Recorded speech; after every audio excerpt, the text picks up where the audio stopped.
كانوا قليلا من الليل ما يهجعون وقال تعالى تتجافى جنوبهم عن المضاجع يدعون ربهم خوفا وطمعا ومما رزقناهم ينفقون وقال رسول الله صلى الله عليه وسلم شرف المؤمن قيامه بالليل أو كما قال عليه الصلاة والسلام وقال رسول الله صلى الله عليه وسلم أفضل الصلاة بعد الصلاة المكتوبة صلاة الليل أو كما قال عليه الصلاة والسلام بارك الله لنا ولكم في القرآن العظيم ونفعنا وإياكم بالآيات والذكر الحكيم أستغفر الله إن الله غفور رحيم اللهم صل على محمد وعلى آل محمد كما صليت على إبراهيم وعلى آل إبراهيم إنك حميد مجيد اللهم بارك على محمد وعلى آل محمد كما باركت على إبراهيم وعلى آل إبراهيم إنك حميد مجيد মহান আল্লাহ রাব্বুল আলামিনের দরবারে শুকরিয়া যে আল্লাহ সুবহানাহু ওয়া তাআলা আমাদেরকে দুনিয়াবি কাজকর্ম থেকে ফারিগ করে জুমার নামাজ আদায়ের উদ্দেশ্যে মসজিদে হাজির হওয়ার তৌফিক দান করেছেন সেই জন্য মাহমুদের শুকরিয়া আদায় করে কালিমাতুশ শুকর একবার পড়ি আলহামদুলিল্লাহ। আপনাদের সামনে কালামে পাক থেকে দুইখানা আয়াত কালিমা তেলাওয়াত করেছি। সরকার দু আলম সাল্লাল্লাহু আলাইহি ওয়াসাল্লামের হাদিসে পাক থেকে দুখানা হাদিস এর অংশ আপনাদের সামনে তেলাওয়াত করেছি। এর আলোকে সংক্ষিপ্ত কিছু কথা পেশ করবো আমার তৌফিকে ইল্লা বিল্লাহ।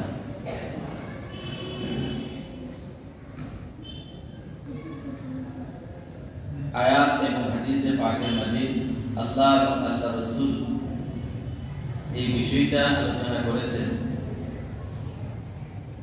ফরজ নামাজ, সুন্নত নামাজ, নফল নামাজ,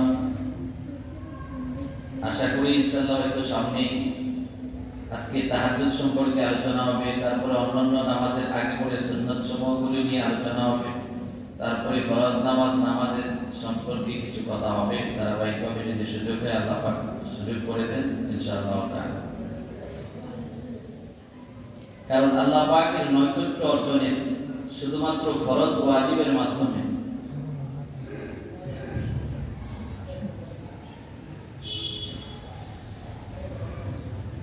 ফরজ ওয়াজিব নামাজ তো এটা আমার আপনার জিম্মাদারি আর দায়িত্ব আর কর্তব্য। দায়িত্ব শুধু পালন করার দ্বারা কারো নৈকট্য অর্জন করা যায় না, এটা জিম্মাদারি করতে হবে। তার দ্বারা মুতাররব আর নৈকট্য প্রাপ্ত হওয়া যায় না। যখন দায়িত্বের পরে অতিরিক্ত কিছু করে তখনই যা কাজ করে তার নৈকট্য প্রাপ্ত হওয়া যায়। ফরজ ওয়াজিব এই কাজগুলি আমার আপনার দায়িত্ব, কর্তব্য, করা করতেই হবে, করা ছাড়া কোনো উপায় নেই। এটা মাত্র আমার আপনার জিম্মাদারি আদায় করলাম। তৎসঙ্গে যদি যে অতিরিক্ত কাজ আছে যেগুলি সুন্নাহর অন্তর্ভুক্ত সেগুলি আমি আপনি করি, তাইলে আল্লাহর মুতাররব এবং নৈকট্য প্রাপ্ত হয়। আর তাহাজ্জুদের নামাজটা এমন ছিল যেটা এই পাঁচ ওয়াক্ত নামাজের আগে ফরজ ছিল। আল্লাহ রাসূল সাল্লাল্লাহু আলাইহি ওয়াসাল্লামকে হযরত সাদ রাদিয়াল্লাহু তাআলা আনহু আম্মাজি আয়েশা সিদ্দিকা রাদিয়াল্লাহু তাআলা আনহাকে জিজ্ঞাসা করলেন, হে আম্মাজি, আম্মিনি আন কিয়ামি রাসূলিল্লাহ সাল্লাল্লাহু আলাইহি ওয়াসাল্লাম, আম্মাজান আল্লাহ রাসূল সাল্লাল্লাহু আলাইহি ওয়াসাল্লামের রাত্রি জাগরণ তথা রাত্রির নামাজ সম্পর্কে কিছু বলুন আমাকে। فقالت আম্মাজি আয়েশা সিদ্দিকা রাদিয়াল্লাহু তাআলা আনহা বললেন, আলাস্তা তাকরা ইয়া আইয়ুহাল মুসাম্মিল কুমিল লাইলা ইল্লা কালিলা নিসফাহু আও ইনকুসমিনহু কালিলা। আপনি কি আল্লাহ পাকের সূরা কালামের সূরা মুসাম্মিল তেলাওয়াত পড়েননি? আলাস্তা তাকরাউ, তুমি কি পড়নি? ইয়া আইয়ুহাল মুসাম্মিল কুমিল লাইলা ইল্লা কালিলা, আল্লাহ পাক রাসূলুল্লাহ সাল্লাল্লাহু আলাইহি ওয়াসাল্লামকে বলেছেন, ইয়া আইয়ুহাল মুসাম্মিল, হে চাদরওয়ালা কম্বলওয়ালা, কুমিল লাইলা ইল্লা কালিলা, আপনি পুরা রাত্র অথবা রাতের কিছু অংশ অল্প সময় জাগ্রত থাকুন, দণ্ডায়মান হন তথা নামাজে কাটান। নিসফাহু আও ইনকুসমিনহু আও কালিলা, অথবা অর্ধরাত্রি বা তার চেয়ে কিছু কম রাত্রি আপনি নামাজে দাঁড়ান। তো অন্য আয়াতে আল্লাহ এই আয়াতের এই সূরা শুরু ভাগে আল্লাহ পাক শুরুতে পাঁচ ওয়াক্ত নামাজ ফরজ হওয়ার আগে তাহাজ্জুদ নামাজ রাসূলের উপর সাহাবীদের উপর ফরজ করে দিয়েছেন।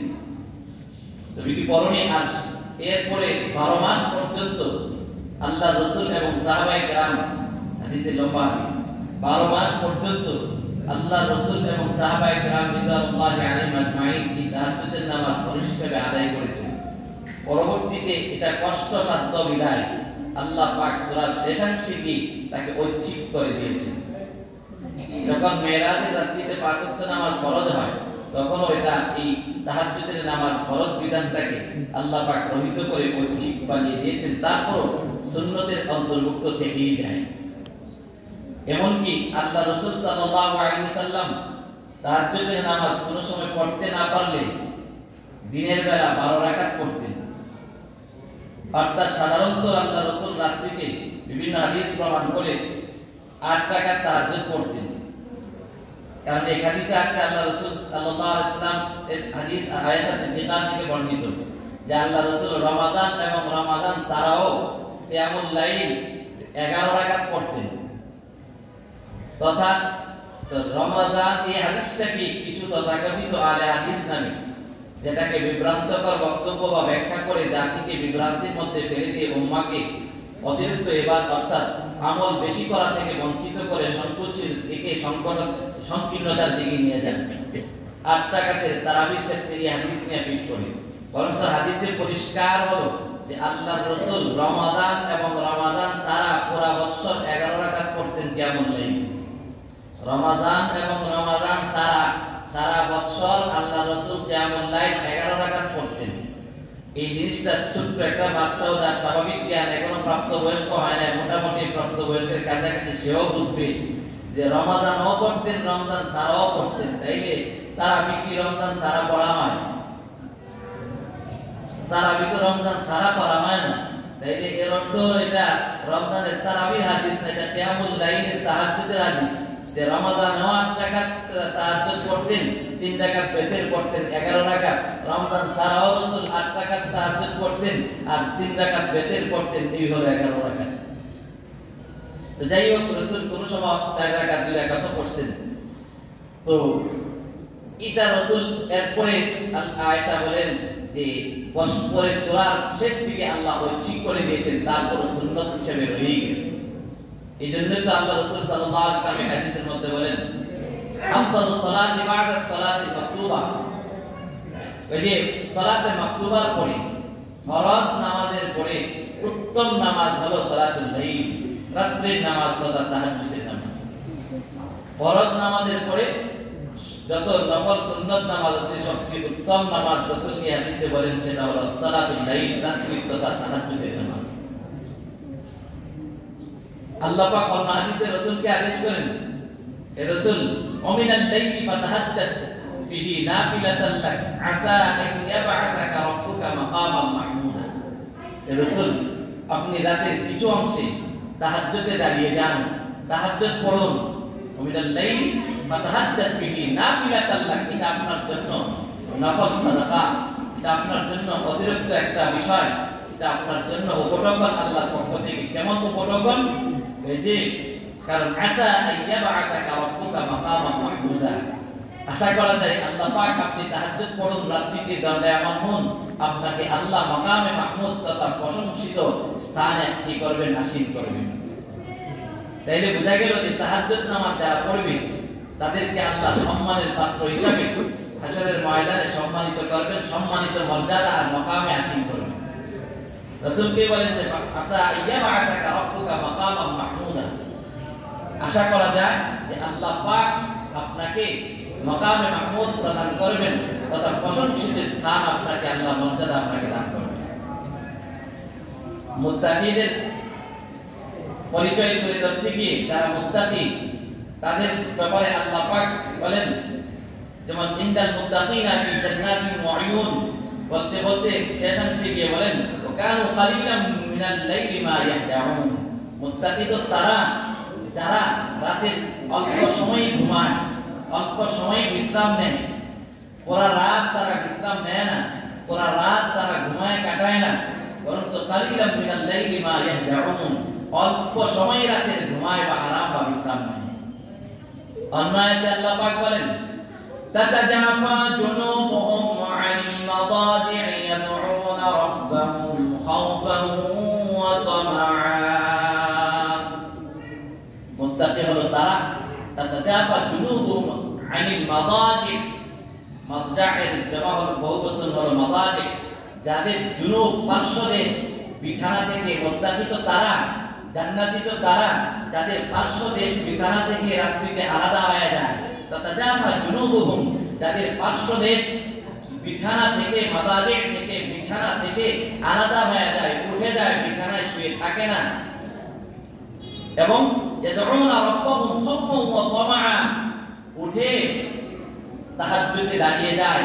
আর ইয়াদউনা রাব্বাহুম, তারা তাদের রবকে ডাকে, তামাআ খাওফান ওয়া তামাআ, ভয় এবং আশার সাথে, ভয় করে আল্লাহকে, আবার আল্লাহর কাছে আশাবাদী হয়ে তারা আল্লাহকে তখন রাত্রিতে জাগে নামাজ পড়ে আল্লাহকে ডাকে।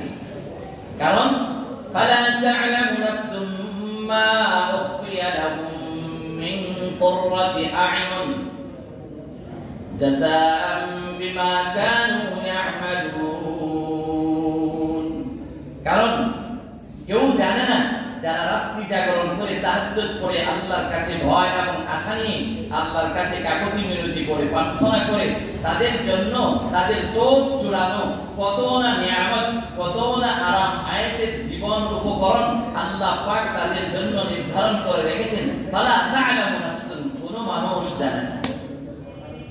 এই বুঝা গেছে যারা তাহাজ্জুদ পড়ে তাদের জন্য আল্লাহ পাক জান্নাতে আরাম আয়েশে থাকার অনেক উপায় উপকরণের ব্যবস্থা করে রেখেছে। তো এটা এমন একটা জিনিস তাহাজ্জুদের নামাজ যে এটা আমার আপনার জীবনের আসলে অবিচ্ছেদ্য অংশ বানানো উচিত।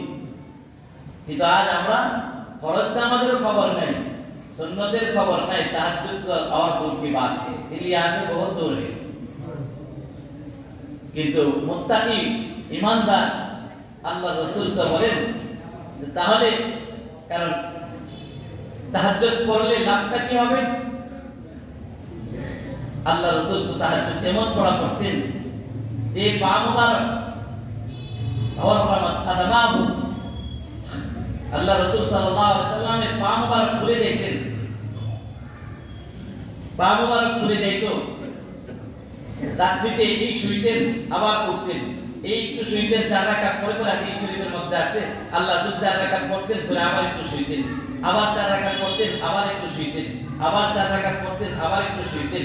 কারণ রাসূলদের ঘুমাইলে ওযু ভাঙবে না, কারণ রাসূল ছাড়া, নবীগণ ছাড়া অন্য কোনো মানুষের জন্য ঘুমাইলে ওযু ভাঙবে না এমন নয়, শুধু নবীদের মুজিজা এটা যে নবীরা ঘুমাইলে ওযু ভাঙবে না। কারণ আল্লাহ রাসূলকে যখন জিজ্ঞাসা করা হয়েছিল, আল্লাহ রাসূল বলেন যে তানামু আইনায়া, আমার চোখ ঘুমায় কিন্তু লা তানামু কলবি, আমার অন্তর ঘুমায় না। সুতরাং নবী রাসূলদের চোখ ঘুমাইলেও তাদের অন্তর ঘুমায় না, এই জন্য তারা ঘুমাইলেও ওযু ভাঙে না। এই শুইতেন, এই আবার নামাজ পড়তেন, এই শুইতেন।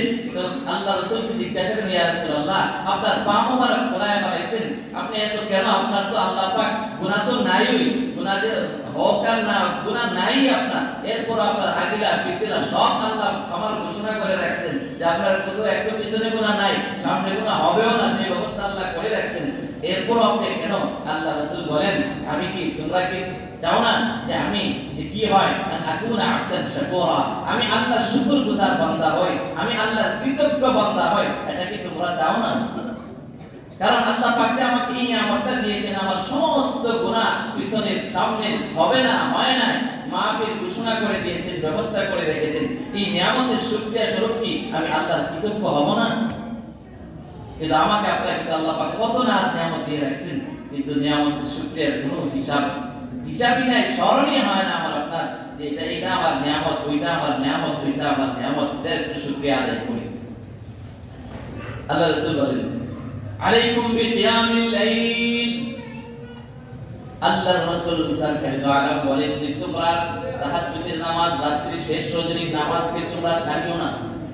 আলাইকুম বিকিয়ামিল লাইল, কারণ কি জানো? এই তাহাজ্জুদের নামাজ ফাইনাহু দাবু সালিহিনা ক্বাবলাকুম, এই তাহাজ্জুদের নামাজ শেষ রজনীর নামাজ হলো তোমাদের পূর্বেকার যত নেককার সালিহিন আছে, সালিহিনদের একটা পদ্ধতি আর তাদের একটা বৈশিষ্ট্য আর গুণ হলো দাবু সালিহিনা ক্বাবলাকুম, তোমাদের পূর্বেকার যত নেককার বান্দা দুনিয়া থেকে বিদায় নিয়েছে, প্রত্যেকটা নেককার বান্দার গুণ আর বৈশিষ্ট্য হলো তাহাজ্জুদের নামাজ। আর কি? আর হলো যে আর সেটা হলো কি জানো? আর সেটা হলো কুরবাতুন, ওহুয়া কুরবাতুন লাকুম ইলা রাব্বিকুম, আর তাহাজ্জুদের নামাজ পড়লে তোমাদের রবের নৈকট্য অর্জনের মাধ্যম হবে।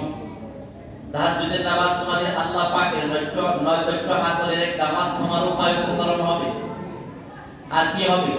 ওয়া মাগফিরাতুল লিসাইয়্যাত, তাকফীরুল লিসাইয়্যাত, আর তোমাদের গুনাহ আর পাপ এর জন্য কাফারা হবে। তাহাজ্জুদ পড়বা, তোমাদের পাপগুলি মোচন হইতে থাকবে। শেষ রজনীতে তাহাজ্জুদের নামাজ আদায় করবা, তোমার গুনাহগুলি মিটতে থাকবে, তোমার গুনাহগুলি আস্তে আস্তে মোচন হইতে থাকবে। আর কি হবে? ওই যে মানহাতুন আনিল ইসমি, আর তোমার গুনাহ করা একটা হলো পিছনে যা করছো তাহাজ্জুদ পড়লে তোমার গুনাহগুলো মুছে যাবে, মাফ হয়ে যাবে। আর আরেকটা হলো মানহাতুন আনিল ইসমি, সামনে তোমার গুনাহর জন্য তাহাজ্জুদের নামাজ প্রতিবন্ধক হবে। অর্থাৎ তাহাজ্জুদ নামাজ পড়লে তাহাজ্জুদ নামাজের বদৌলতে আল্লাহ তোমাকে সামনের জিন্দেগিতে গুনাহ থেকে হেফাজত করার ব্যবস্থা করবে। এর গুনাহ মাফির জন্য তাহাজ্জুদ, গুনাহ সামনে যেন না হয় তার জন্য তাহাজ্জুদ। হাদিস প্রমাণ করে যে একটা আল্লাহ পাকের নৈকট্য অর্জন হবে। দুই নাম্বার পূর্বেকার সালেহ, তাহাজ্জুদ হলো পূর্বেকার নেককারদের একটা বৈশিষ্ট্য। তিন নাম্বার হলো আল্লাহ পাকের নৈকট্য হাসিলের মাধ্যম, এরপরে গুনাহের মাফির মাধ্যম, আর সামনের গুনাহের প্রতিবন্ধক হবে। আরেকটা কি? অমাতরাদাতুল লিদ্দাই আনিল জাসাদ, ও দুনিয়ার মানুষ তুমি শারীরিক অসুস্থতায় আছো, আল্লাহর রাসূল বলেন মাতরাদাতুল লিদ্দাই আনিল জাসাদ, ওই তোমার শারীরিক অসুস্থতার জন্য এটা চিকিৎসা আরোগ্য হবে। কি হবে? এই যে মাতরাদাতুল লিদ্দাই আনিল জাসাদ, তোমার শারীরিক রোগ যদি থাকে, শারীরিক অসুস্থতা থাকে, তাহাজ্জুদ পড়ো, তোমার শারীরিক অসুস্থতা কি হয়ে যাবে? তাহাজ্জুদের মাধ্যমে দূর হয়ে যাবে। এখন আমাদের হয় না কেন? আমরা আর এইটার উপকারিতা পাওয়ার উপযুক্ত হয় না আমরা। কারণ শুধু তো আমি তাহাজ্জুদ করলেই হবে না, আরো কতগুলো কাজ আছে, সেইগুলো আমার মধ্যে থাকার সাথে সাথে যদি আমি তাহাজ্জুদ করি, যেই কাজের জন্য যেই ফজিলত, যেই কাজের যেই উপকারিতা বর্ণিত হয়েছে, সেই কাজের পূর্বেও আরো কিছু কাজ আছে, সেই কাজগুলি করার পরে যদি ওই কাজটা করি, তাইলে ওই কাজের উপকারিতা আমার আপনার অর্জন হয়। কিন্তু দেখা যায় শুধু এই একটা উপকারিতার জন্য যেই কথা বলা হয়েছে সেটাই করলাম, তার আগ করে আরো অনেক কিছু কাজ আছে, বিধি নিষেধ আছে, সেটা করলাম না, তাইলে কিন্তু যেই কাজের যেই উপকারিতা আমার আপনার জন্য বর্ণনা করা হয়েছে সেই বর্ণনা কি হবে না? আমার আপনার জন্য অর্জিত হবে না। দোয়া চাইছে, দোয়া করুন। তো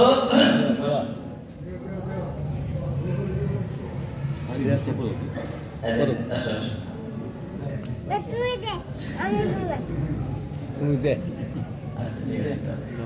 তো এই জন্য কি করা? আর তিন ব্যক্তিকে দেখলে আল্লাহ পাক খুশি হয়, হাসেন, দেখে আনন্দে খুশি হন। আল্লাহ রাসূল বলেন ইন্নাল্লাহা লা ইয়াদহাকু ইলা সালাতাতিন, তিন ব্যক্তিকে দেখে আল্লাহ হাসেন, খুশি হয়ে আনন্দ হয়ে হেসে দেন। তিন ব্যক্তিকে দেখে আল্লাহ কি করেন? হাসেন। এক নাম্বার বলেন লিসাফি ফিস সালাত, নামাজের জন্য কাতারবন্দী হয়ে সারিবদ্ধ হয়ে মুসল্লিরা যখন দাঁড়িয়ে থাকে, এই কাতারবন্দির সব বন্দির এই দৃশ্যটা যখন আল্লাহ দেখেন, আল্লাহ বান্দার উপরে আনন্দিত হয়ে আল্লাহ হেসে দেন। আল্লাহ হাসে, আল্লাহ দেখে খুশি হয়ে হাসতে থাকে যে আমার বান্দা কিভাবে আসামির মতো নামাজের কাতারে দাঁড়িয়ে আছে। লিসাফি ফিস সালাত। দুই নাম্বার ওয়ালির রাজুলি, দুই নাম্বার হলো ওই ব্যক্তির জন্য ইউসাল্লি ফি জাওফিল লাইলিল আখির, ওই যে ব্যক্তি নাকি শেষ রজনীতে রাতের শেষ ভাগে দাঁড়িয়ে তাহাজ্জুদের নামাজ পড়ে, তাকে দেখেও আল্লাহ পাক আনন্দে হেসে দেন। ওয়ালির রাজুলি ইউকাতিল। আর তিন নাম্বার ব্যক্তি হলো ওই ব্যক্তিকেও যখন আল্লাহ পাক দেখেন তখন আল্লাহ খুশিতে হাসতে শুরু করেন। যে তিন নাম্বার ব্যক্তি হলো যুদ্ধের ময়দানে গিয়েছে, আল্লাহর দ্বীনকে প্রতিষ্ঠার স্বার্থে যুদ্ধের ময়দানে গিয়েছে, ইসলামের জন্য, দ্বীনের জন্য যুদ্ধের ময়দানে তার সহযোদ্ধারা ভেগে যাচ্ছে, পলায়ন করতেছে, দেখেও সে পিছপা হয় না, সে যুদ্ধরত অবস্থায় থাকে। এই অবস্থাটা দেখে আল্লাহ পাক এত খুশি হন, তাকে দেখে আল্লাহ হাসতে থাকে। কার কথা? আল্লাহ রাসূলের কথা। ইন্নাল্লাহা লা ইয়াদহাকু ইলা সালাতা, তিন ধরনের মানুষকে দেখা আল্লাহ আনন্দে হাসেন। এক নাম্বার যারা কি করে? নামাজের কাতারে দাঁড়ায়, তারা এই কাতারে বন্দী হওয়া, তারা এই কাতারটা দেখে আল্লাহ খুশি হয়ে হাসেন। দুই নম্বরে যারা তাহাজ্জুদের নামাজ পড়ে তাদেরকে দেখে আল্লাহ হাসেন। তিন নম্বরে যারা যুদ্ধের ময়দানে তার সহযোদ্ধারা চলে যায়, পিছপা হয়, তারপরও সে তার যুদ্ধরত থাকে, তাকে দেখেও আল্লাহ পাক হাসেন। অর্থাৎ আল্লাহ খুশি হন। আল্লাহ কি হন? খুশি। আল্লাহ পাক বান্দার কখন সবচেয়ে বেশি নৈকট্য হন, নিকটবর্তী হন? قال رسول الله صلى الله عليه وسلم اقرب ما يكون الرب من العبد في جوف الليل الاخير। আল্লাহর রাসূল বলেন যে আল্লাহ পাক বান্দার সবচেয়ে কাছে হয়, নিকটবর্তী হয় শেষ রজনীতে। এরপরে আল্লাহ রাসূল বলেন ফাইনিস তাতাআতা, এর আমার উম্মত যদি তোমার দ্বারা সম্ভব হয়, সুযোগ হয়, তাহলে আনতাকুনা মিম্মান ইয়াযকুরুল্লাহ ফি তিলকাস সাআ ফাকুন আও কামা ক্বালা আলাইহিস সালাতু ওয়াস সালাম। তারপরে আল্লাহ রাসূল বলেন যদি তোমার সম্ভব হয়, সুযোগ হয়, তৌফিক হয়, তাহলে কি করিও তোমরা ওই যে যেহেতু আল্লাহ পাক শেষ রজনীতে সবচেয়ে বান্দার কাছাকাছি চলে আসে, আল্লাহর রহমত আর তাওয়াজ্জু বান্দার সবচেয়ে কাছে চলে আসে, সুতরাং সম্ভব হলে তুমি ওই সময়ের মধ্যে, ওই সেই সময়টার মধ্যে আল্লাহ বান্দার কাছাকাছি আসমানের দুনিয়ার দিকে তার রহমতটা মনোযোগী হয়ে যায়। ওই সময়ের মধ্যে যদি পারো, ওই সময় যেই বান্দারা আল্লাহর জিকির করে, আল্লাহর পায়ে সিজদারত থাকে, আল্লাহর কথা স্মরণ করে ইবাদত বন্দেগীতে মশগুল থাকে, তুমিও তাদের দলভুক্ত হওয়ার চেষ্টা করিও। ফাতাকুন, তুমিও তাদের অন্তর্ভুক্ত হয়ে যাও। যদি তোমার এই সুযোগ আসে, তুমিও ওই সমস্ত বান্দা যেই সময়ের মধ্যে আল্লাহর নৈকট্য হাসিল করা যায়, আল্লাহ বান্দার কাছে চলে আসে, ওই সময়টার মধ্যে তুমিও ওই ব্যক্তিদের অন্তর্ভুক্ত হয়ে যাও। কারণ ওই সময়টা কেমন? قال رسول الله صلى الله عليه وسلم, আল্লাহ রাসূলের হাদিস, আল্লাহ রাসূলকে সাহাবীরা জিজ্ঞাসা করলেন, ইয়া রাসূলুল্লাহ আইয়ুদ দুআ আসমা, কোন সময়ের দোয়াটা সবথেকে বেশি শ্রবণ করে বা সবথেকে বেশি শোনা হয়, তথা কোন সময়ের দোয়া সবচেয়ে বেশি কবুল করা হয়? আল্লাহ রাসূল বলেন জাওফুল লাইল ওয়া দুহরুস সালাওয়াতিল মাকতুবাত, ওই যে শেষ রজনীর দোয়া আল্লাহ সবথেকে বেশি কবুল করেন। আর দুই নাম্বার হলো প্রত্যেক ফরজ নামাজের পরের দোয়া আল্লাহ কবুল করেন। সহিহ হাদিস যারা বলে নামাজের পরে কোনো দোয়া নাই, এটা ভুল কথা।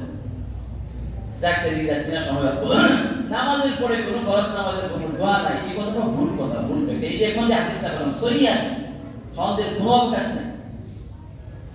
গালে নিয়ে আসেন কাউকে হাদিসটা নিয়ে। আল্লাহ রাসূল বলেন যে দুবুরুস সালাত, সালাতুল মাকতুবাত, মাকতুবাত এই মাফরুজাত পরিষ্কার, যে ফরজ নামাজের পরে আইয়ু দুআ আসমা, কোন সময়ের দোয়া সবচেয়ে বেশি গ্রহণযোগ্য আর সবচেয়ে বেশি কবুল করা হয়, আসমা ইসলাম তাফসীরের থেকে আল্লাহ রাসূল বলেন যে একটা হলো জাওফুল লাইল অথবা জাওফুল লাইল, তো দুবুরুস সালাওয়াতিল মাকতুবাত অথবা দুবুরাস সালাওয়াতিল মাকতুবাত, ওই যে ফরজ নামাজের পরে, প্রত্যেক ফরজ নামাজের পরে আর কি যে কই আপনার তাহাজ্জুদের সময়ের দোয়া আল্লাহ কি করেন বেশি কবুল করেন। হ্যাঁ, এখন দোয়ার বিষয়টা হলো হাত উঠাবো কি উঠাবো না, হাত উঠানো জরুরি কি জরুরি না, আর সকলে বাধ্যতামূলক করতে হবে কি হবে না, এখানে ব্যাখ্যা সাপেক্ষ।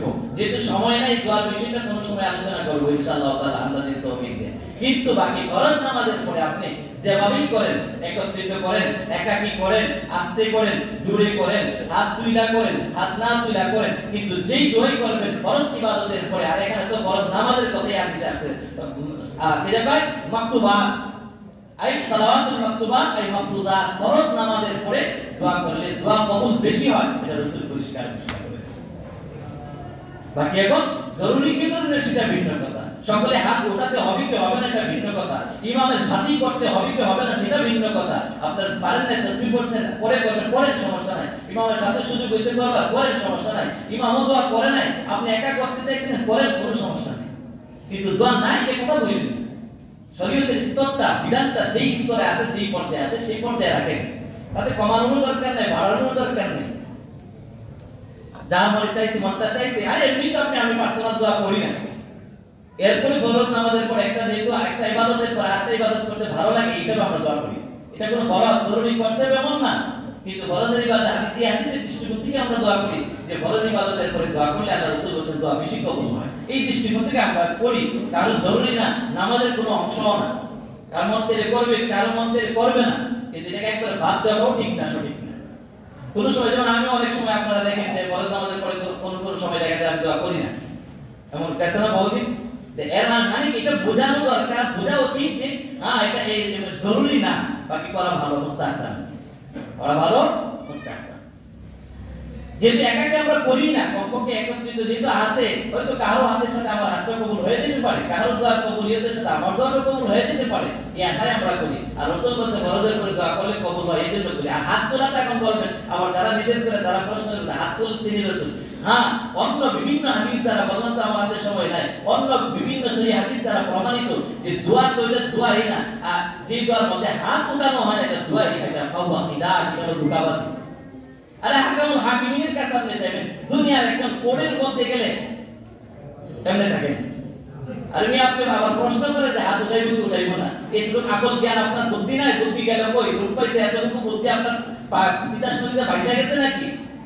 কারণ দুনিয়ার একটা সাধারণ একটা জজের সামনে গেলে আপনি দাঁড়িয়ে থাকেন কেন? যেন এই কাকুতি মিনতিটা দিয়ে গেল আপনার জজ কি করে দেখে যে এত ভালো মানুষ, মাফ করে দেয়, ক্ষমা করে দেয়, আপনার মুক্তি দিয়া দেয়, আপনাকে যেন জামিন দিয়া দেয়। আহকামুল হাকিমের সামনে আপনি চাইবেন আল্লাহ আমার এটা দইটা দিলে কি আদব হইল, এটা কি সুন্দর হইল, অনেক কথা আছে, হাদিসে আছে। আল্লাহ রাসূল বলেন যে দোয়ার মধ্যে হাত ওঠানো হয় না এটা যেন দোয়া, এটা ওয়াকিদা, এটা যেন ধোঁকা, তিনি নিজে সেটা হাদিস।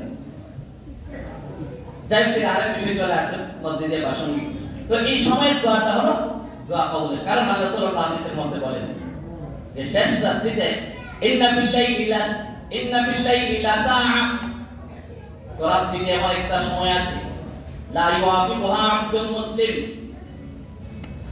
এই সময়টার মধ্যে যদি কোনো ইমানদার কোনো মুসলমান বান্দা আল্লাহর কাছে চায় কোনো ভালো জিনিস, দুনিয়া এবং আখিরাতের কোনো কল্যাণ চায়, ইল্লা আতাহু ইয়া, আল্লাহ পাক তাকে ওই সময়ের মধ্যে, আর ওই সময়টা একটা শ্রেষ্ঠ যদি সময়ের মধ্যে এমন একটা মুহূর্ত আছে যে মুহূর্তটার মধ্যে যদি কোনো মুমিন মুসলমান প্রার্থনা করে দুনিয়া বা আখিরাতের কোনো কল্যাণ, আল্লাহ অবশ্যই তাকে ওই জিনিসটা দান করে। এই জন্য বলতেছিলাম তো সাহাবায়ে কেরাম, আইবা মুস্তাকিন, সালফে সালিহিন, গাউস কুতুব, তারা যে এই আমাদের কি পরিমাণ গুরুত্ব দিয়েছে তার তো কোনো হিসাব কিতাবে আমার কাছে নেই, আপনার কাছে নেই। আল্লাহ রাসূল থেকে নিয়ে আবু বকর থেকে নিয়ে ওমর থেকে নিয়ে ওসমান থেকে নিয়ে আলী থেকে নিয়ে অন্যান্য সাহাবীরা তাহাজ্জুদের প্রতি কি পরিমাণ গুরুত্ব। আরে আবু বকর সিদ্দিক রাদিয়াল্লাহু তাআলা আনহু তো রাতে যেমন পড়তেন, তো যখন কাফের ইবনে দোনানার ঘরে যখন আশ্রয় নিছে তখন কাফির মুশরিকের বাচ্চারা মহিলারা পর্যন্ত আবু বকর প্রকাশ্যে নামাজ পড়তেন, তার তেলাওয়াত শুনে এত মধুর কণ্ঠে পড়তেন, এত মধুরভাবে পড়তেন, কইরা সকলে এসে জড়ো হয়ে যেতেন। তখন মুশরিকরা বলছে, দেখো তোমার ঘরে আশ্রয় দিছো, আবু বকরকে বলবা প্রকাশ্যে যেন নামাজে তেলাওয়াত না করে, আমাদের বাচ্চা কাচ্চারা তার প্রতি ধাবিত হয়ে যাচ্ছে, তার তেলাওয়াত শুনে শুনে তাকে বলবা ঘরের ভিতরেই যেন পড়ে। আবু বকরকে যখন যার ঘরে আশ্রয় নিয়েছে তিনি যখন বললেন, আবু বকর সিদ্দিক তখন বারিন্দার মধ্যে নামাজ পড়তে শুরু করলেন, বাইরে আর পড়েন না বারিন্দার। তখনও মুশরিকদের সন্তান ছেলে মেয়েরা মহিলারা আগে আবু বকর সিদ্দিকের তেলাওয়াত শোনার জন্য বারিন্দার চতুষ্পাশে জড়ো হয়ে যেত। হযরত ওমর ফারুক রাদিয়াল্লাহু তাআলা আনহুর ব্যাপারে তো আব্বাস রাদিয়াল্লাহু তাআলা আনহু আল্লাহর রাসূলের চাচাজি বলেন, বহু ঘটনা ছোট ছোট একটা বলি না, যে আব্বাস রাদিয়াল্লাহু তাআলা বলেন, আমি ওমরের প্রতিবেশী ছিলাম, তার মতো উত্তম মানুষ আমি দেখিনি। রাত্রি তার জীবনের অংশটা 24 ঘন্টার অংশটা রাত্রিতে তার নামাজে কাটাইতো, আর দিনের বেলা মানুষের ইবাদতের প্রয়োজনে কাটাইতো। রাত্রিতে নামাজে আর ইবাদতে কাটাইতো, অথবা জনগণের পাহারাদারিতে কাটাইতো, আর দিনের বেলা মানুষের জনগণের প্রয়োজন মেটাইবার কাজে সে ব্যস্ত থাকতো। ওসমান গনি রাদিয়াল্লাহু তাআলা আনহুকে যখন শহীদ করার জন্য বাড়ি গ্রাও করে ইতিহাস বাম্পাইকে ইসলামী ইতিহাস গ্রাও করার জন্য ওনার বাড়ি গ্রাও করে ছাদ উপর দিয়ে যখন ওনাকে শহীদ করার জন্য যায়, ওনার স্ত্রী তখন হযরত ওসমান রাদিয়াল্লাহু তাআলার স্ত্রী বলেছিল, হে তোমরা তাকে কাকে হত্যা করতে আসছো, কাকে শহীদ করতে আসছো? আরে সে তো রাত্রিতে এমন ভাবে নামাজ পড়ে সে এক রাকাতের মাঝে গোটা কোরআন শরীফ খতম করে ফেলে, আর তোমরা তাকে হত্যা করার জন্য আসছো? আরে ওমর রাদিয়াল্লাহু তাআলা তেলাওয়াত তাহাজ্জুদে এমন তেলাওয়াত করতেন আর কাঁদতেন। আবু বকর সিদ্দিক তাহাজ্জুদের সময় তেলাওয়াত করতেন আর এত কাঁদতেন যে ওমর বেহুশ হয়ে পড়ে যেতেন, মানুষ এসে তার সেবা শুশ্রূষা করে তারপরে। তো যাই হোক, বলতেছিলাম আমাদের ইমাম আবু হানিফা রাহমাতুল্লাহি আলাইহি পথ দিয়ে চলে যাচ্ছেন। যেমন আপনারা আমাদের ব্যাপারে অনেক সময় সুধারণা ভালো ধারণা রাখেন, সুধারণা রাখেন, বাস্তবে আমাদের অনেকটাই থাকে না, অনেকেই ব্যাপারে এরকম ভালো ধারণা রাখেন, মানে আমরা একে অপরের জন্য রাখি যে মুখে খুব ভালো, যদিও আমার মধ্যে আপনার মধ্যে বা যার ব্যাপারে করি তার মধ্যে এটা নাও থাকতে পারে, কিন্তু সুধারণা আমরা পোষণ করি একে অপরের ব্যাপারে। ইমাম আবু হানিফা রাস্তা দিয়ে জায়গা একজন আরেকজনের বলতেছে, এই তো এই যে আবু হানিফা নুমান বিন সাবিত না, এই নুমান বিন সাবিত এমন ব্যক্তি রাতে ঘুমায় না। ইমাম আবু হানিফার কানে আওয়াজটা গেছে, যাওয়ার পরে কয়, ইমাম আবু হানিফা বলেন, আরে আমি তো এমন না, তারা যে আমার প্রতি ধারণা করতেছে যে আমি রাতে কখনো ঘুমাই না, বিষয়টা তো এমন না, আমি তো রাতে কিছু ঘুমাইও, ইবাদত করি, আবার লেখালেখি করি, রিসার্চ করি, গবেষণা করি, আমার প্রতি মানুষের এমন ধারণা আর আমি রাত্রি জাগে কেটে ঘুমাইবো, এটা হতে পারে না। এরপর থেকে সারা জীবন ইমাম আবু হানিফা 34 বছর পর্যন্ত এশারের ওযু দিয়ে ফজর নামাজ আদায় করেছেন। যাই হোক, প্রয়োজনের কথা বলবো ও ভাইয়েরা আমার, এই জন্য ফরজ নামাজগুলির সাথে সাথে আমার আপনার কিন্তু হযরতে এই জায়গায় এক দাসী ছিল, একজন দাসী হাসান বিন সালেহ একজন দাসী ছিল। উনি বার্ধক্য বয়সে জরুরতের কারণে একটা দাসী ক্রয় করেছিলেন, কিন্তু কোন কারণে আরেকজন মালিকের কাছে বিক্রি করে দিয়েছে। কিন্তু হাসান বিন সালেহ রাহিমাহুল্লাহ তাআলা তিনি তো এমন ছিলেন যে তিনি রাত্রিতে তাহাজ্জুদ 100 বাকি থাকতে আল্লাহর রাসূলের যে সিফত ছিল, তার খাদেম খুদ্দাম থেকে সকলকে জাগায় দিতেন, তাহাজ্জুদ করতেন, ফজর পড়তেন। তো এই দাসীটাও এই জায়গায় হাসান বিন সালেহের ঘরে থাকতে সে এমন তাহাজ্জুদের অভ্যস্ত হয়েছে, তাকে যখন অন্য মালিকের কাছে বিক্রি করে দেওয়া হলো, তখন সেই মালিকের ঘরে গিয়ে সে একদিকে 100 বাকি থাকতেই মালিককে মহিলাদেরকে জাগায়। তখন তারা বলে, এই ফজরের অনেক সময় বাকি আছে, তুমি এখন কেন আমাদেরকে জাগাই দিছো? তো আপনারা কি শুধু ফজরই পড়েন, তাহাজ্জুদ করেন না? কেন আমরা তাহাজ্জুদ করি না, শুধুমাত্র ফজর পড়ি। তখন ওই দাসীটা ওই হাসান বিন সালেহের ঘরে তাহাজ্জুদ পড়তে পড়তে ওই পরিবেশে থাকতে থাকতে এমন অভ্যস্ত হয়েছে, সে কান্নায় বেকুল হয়ে পড়েছে আর বলতেছে, হাইরে আমাকে তো এমন এক জায়গাতে আল্লাহ পাঠাইলো। তখন সে আবার তার পূর্বের মালিকের কাছে গিয়ে বলতেছে, আপনার কাছে আমি ভিক্ষা চাই, আমাকে ওই এমন ঘরে পাঠায়েন না যে ঘরের মানুষ শুধু ফরজ আদায় করে আর তাহাজ্জুদ করে না, এমন ঘরে আমি দাসী হিসেবে থাকতে চাই না, আপনার কাছে ভিক্ষা চাই, আপনি আমাকে তার থেকে ক্রয় করে হয়তো আপনার গোলাম বা দাসী বানায় রাখেন, নাইলে আমাকে মুক্ত করে দেন। যেই ঘরে তাহাজ্জুদ করা হয় না সেই ঘরে আমি দাসী হিসেবে থাকতে রাজি না। একটা দাসীর মধ্যেও পর্যন্ত তাহাজ্জুদের ব্যাপারে এত গুরুত্ব, এত ফজিলত। যাই হোক, বলতেছিলাম এই জন্য ভাইরা আমার, আল্লাহ পাক আমাদেরকে ফরজ ওয়াজিবাতের সাথে সাথে নাফিলাত সুন্নাত, বিশেষ করে আজকে যে বিষয়টা যে তাহাজ্জুদের নামাজও পড়ার আমাদের, কারণ এই রাত্রিটা এখন বড় কি জানেন, আরে আপনার একজন প্রিয় মানুষ যদি ব্রহ্মাস্পদ যদি রাত্রির 1টা 2টা 3টা যে কোনো সময় এসে ফোন করে আপনাকে যে কেমন কি অবস্থা, আপনি কি বলবেন? লাভ দিয়ে উঠবেন, হ্যাঁ ভালো আছি। আর যদি আপনি জানেন যে এতটা সময় আপনার একজন গার্লফ্রেন্ড, আপনার একজন বয়ফ্রেন্ড আপনাকে ফোন দিবে, আপনার স্ত্রী আপনাকে ফোন দিবে, আপনার একজন মহব্বতের মানুষ ফোন দিবে, আপনি তো রাত্রি ভর ঘুমাইবেন না। বরং আল্লাহ রাসূল বলে, হে বান্দা, হে উম্মত, আল্লাহ রাসূল বলে আল্লাহ পাক তো শেষ রজনীতে তোকে ডাকতে ডাকে হামিন সাহিনী, একটা সময় আছে যেই সময়টার মধ্যে বান্দার সবচেয়ে নিকটবর্তী হয়ে যায় আর হয়ে তোরে ডাকতে থাকে, তোরে ডাকবে। এই ঘোষণা রাসূলের মাধ্যমে, আমার মাধ্যমে তোদেরকে জানাই দিয়েছে যে আল্লাহ পাকের চাইতে তোমার ভালোবাসার পাত্র কে হইতে পারে? দুনিয়ার সাধারণ একজন ভালোবাসার মানুষ তোমাকে বললে তুমি রাতে ঘুমাও না, বরং তার ফোনের অপেক্ষায় থাকো, আর সেই ঘুমায় থাকলেও যদি ডাক দেয় তুমি সঙ্গে সঙ্গে উঠে যাও, তোমার ঘুম চলে যায়, আরাম চলে যায়, সব চলে যায়। এমনকি তার বিবাহিত হলেও যদি এমন কোন হারাম সম্পর্ক থেকে থাকে, তার সুন্দর স্ত্রীকে পাশে রাখা পর্যন্ত সে ঘুম ভাঙতে প্রস্তুত হয়ে যায়। ও মুসলমান, কিন্তু আল্লাহ পাক তো তোমাকে আমাকে, তোমার রূপ আর্থিক সমস্যা, আল্লাহ বলতেছে ওই সময়টার মধ্যে তোমাকে আমাকে ডাকতেছে।